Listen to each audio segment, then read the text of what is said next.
Awesome. Chad Melinda, vlogging and blogging for the retail site. Do you make posts, videos owned by A, the company, B, a personality associated with the company, C, a standalone personality? Also, opinion on a minimum video production quality. Wow, it's a loaded Nice. question. Nice. Okay, so I'm going to blogging for the retail side. Do you make the post videos owned by A, the company? So, yes, I can give you my example from my Lady Umbrella site. They are owned by the company. However, we've branded the company in such a way that people know, at least those who've been following Lady Umbrella for a while, will know that it's comprised of myself and then the designer, Elena Montez. So, in a way, because we've been doing it for years, we've put ourselves in the videos and we've been very kind of, hi, we're the brand, we're the personality of the brand, or the actual human faces, because that is an important side of it. I think, especially for smaller companies, SMEs, you want to have a face that people can relate to in some degree, or that people can remember.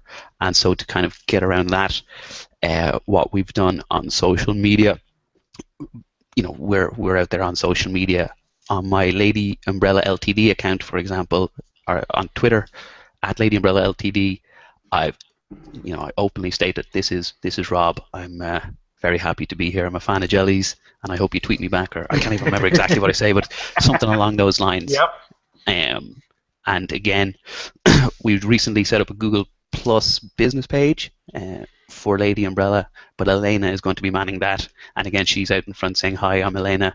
I'm going to be talking about fashion and girly related stuff that happen to be, that tie in with the Lady Umbrella niche. So again, this is kind of going back to what I said to Chad about how he could go about selling his e-cigarettes. You don't want to be promoting yourself too much, but if you can kind of find a slightly bigger bucket of stuff that you can talk about that isn't always just talking about yourself or your own product, but things that people would be interested in, if they're interested in your product, that just gives you better online karma. People don't like people when you're just talking about your own stuff the whole time. That's the toughest thing to do as a brand, especially if you're promoting a company site on social media, is finding a way to, and you know what, a good model to look after is like Chad, I don't know if you follow them, but the Huffington Post does a great job of it. But they're another one of the brands out there that actually is a non-faced brand, but they've already got a pre-established reputation, so they got that going for them.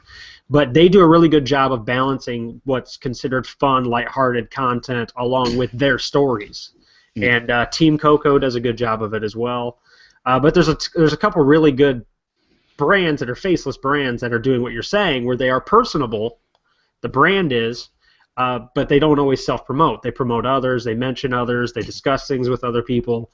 And I've talked about this on my show a bunch of times. It's very difficult as a company without your face on it or a face on it to get followers. Your growth isn't going to be as rapid, but you're going to get people who are interested in the brand. So it's not always quantity, it's quality, and that's kind of the tough balance there. And like one other thing that I suggest to clients sometimes would be to set up, say, a social media account for the mothership and let that be whatever your company name is, and that might have a more customer service type feel to it, as opposed to you might have, hi, I'm John from the company, where you can be a bit more personal about it, a bit more behind the scenes ish, so that for people who want to get to know the company or the brand a little bit more, they should follow John. Whereas if you just want to get a kind of straight down the middle, no nonsense stuff, follow the official brand page. That's how I set up our brand page for our company, Precision Electric company I work for during the day. Is the company page itself is strictly company related stuff, and they do engage other users and reshare, but it's all on the professional level.